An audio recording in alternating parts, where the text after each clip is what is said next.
బంగారాన్ని తయారు చేయొచ్చా? బంగారాన్ని మనమే పుట్టించొచ్చా? మనిషికి అది సాధ్యమేనా?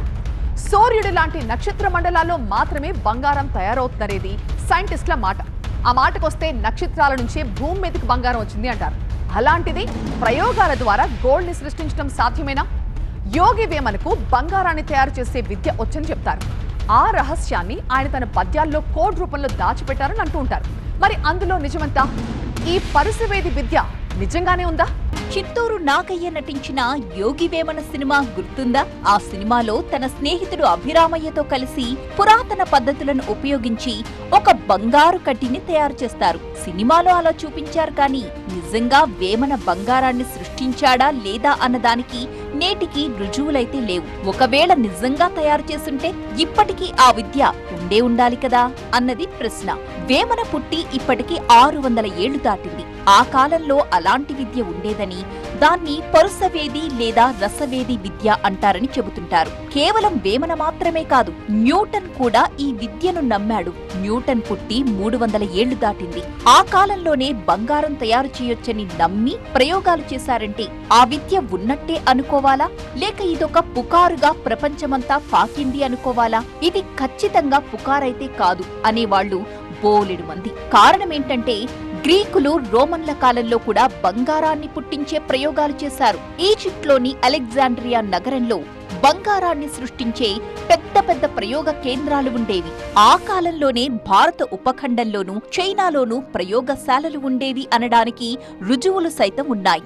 సో ఇది పుకారు కాదు అనడానికి ఇదొక్కటే సాక్ష్యం. ఇక క్రీస్తు శకం 10వ శతాబ్దంలో బౌద్ధ గురువులైన సిద్ధ నాగార్జునుడు, సిద్ధ నిత్యానందుడు పాదరసం నుంచి బంగారం తయారు చేయడం సాధ్యం అని గట్టిగా నమ్మారు. వాళ్లు చేసిన ప్రయోగాలను రసేంద్ర మంగళం, రసరత్నాకరం అనే గ్రంథాల్లో చాలా క్లియర్ గా రాశారు కూడా. బంగారం, పాదరసం మధ్య చాలా దగ్గర సంబంధం ఉందని అప్పట్లోనే ఎలా కనిపెట్టారా అనేది ఇప్పటికీ అంతుపట్టని విషయమే.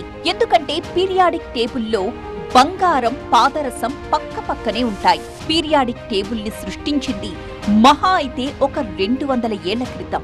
అది కూడా సంస్కృతం, భారతీయ గ్రంథాల్లోని సమాచారం ఆధారంగా పీరియాడిక్ టేబుల్లో మూలకాలను పేర్చారని చెబుతుంటారు. ఈ లెక్కన బౌద్ధ గురువులు బంగారాన్ని సృష్టించారు అనడానికి, వేమనకు సైతం పరుసవేది విద్య వచ్చు అని చెప్పడానికి ఒక లింక్ ఉన్నట్టే కదా. యోగి వేమన రసవేది విద్యను నేర్చుకుని బంగారం తయారు చేశాక ఆ రహస్యాన్ని ఆయన పద్యాల్లో నిక్షిప్తం చేశాడు అన్న ప్రచారం ఉంది. దాన్ని డీకోడ్ చేయడానికి ఇప్పటికీ పరిశోధనలు జరుగుతూనే ఉన్నాయి.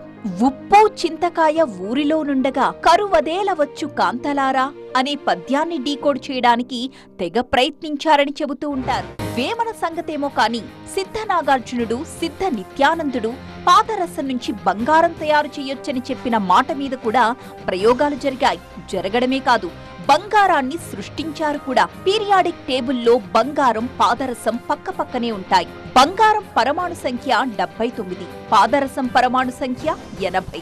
అంటే పాదరసం పరమాణువులోని 80వ ప్రోటాన్ను తీసేయగలిగితే అది బంగారంగా మారుతుందన్నమాట. ఇది తెలుసుకున్న శాస్త్రవేత్తలు 1941లో పాదరసం పరమాణువుల్లోని 80వ ప్రోటాన్ను తొలగించారు. అలా బంగారాన్ని సృష్టించగలిగారు. అంటే పరుసవేది విద్య నిజమేనన్నమాట. మరి ఎందుకని ఇప్పుడు తయారు చేయట్లేదు అలా? అంటే ల్యాబుల్లో బంగారాన్ని భారీగా తయారు చేసేంత సీన్ లేదు. దానికయ్యే ఖర్చు కూడా చాలా ఎక్కువ. గోరంత బంగారాన్ని తయారు చేయాలన్నా కూడా ఒక న్యూక్లియర్ రియాక్టర్ అంతటి భారీ పరిమాణంలో సౌకర్యాలు ఏర్పాటు చేయాలి. దీనికంటే గనుల్లోంచి బంగారాన్ని తవ్వుకోవడమే ఎంతో చౌక. పాదరసం నుంచి బంగారాన్ని సృష్టించడం సాధ్యమయ్యాక మరిన్ని ప్రయోగాలు జరిగాయి. నోబెల్ బహుమతి పొందిన శాస్త్రవేత్త గ్లెన్ సీపోర్గ్ 1980లో బిస్మత్ నుంచి బంగారాన్ని తయారు చేశాడు.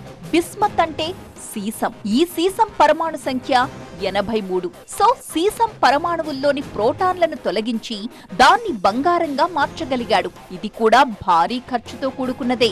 అంతేకాదు, ఈ ప్రక్రియలో 1 గ్రాము బంగారం తయారు చేయాలంటే కోట్ల సంవత్సరాలు పడుతుంది. అందుకే ఈ ప్రాసెస్ పెద్దగా ప్రాచుర్యంలోకి రాలేదు. కాకపోతే ఇప్పుడు చేస్తున్న ప్రయోగాల రీతిలో కాకుండా ఇంకా ఏదో సింపుల్ మెథడ్ ఉంటుందని నమ్మేవాళ్లు ఉన్నారు. వేమన ఏకంగా బంగారు కడ్డీనే తయారు చేశాడంటే ఏదో ఒక తేలికదారి ఉండే ఉంటుందన్నది చాలా మంది నమ్మకం.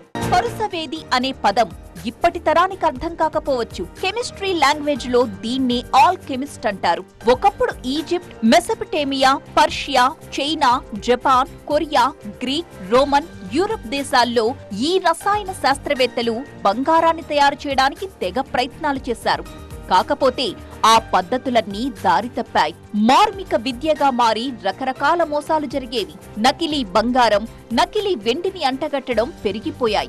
దీంతో ఇలాంటి ఆల్కెమిస్ట్ పద్ధతుల్ని నిషేధించారు. కానీ మోడర్న్ సైంటిస్టులు మాత్రం దీనిపై ఇంకా ప్రయోగాలు చేస్తూనే ఉన్నారు. మరి ఎలా సక్సెస్ అవుతారో చూడాలి.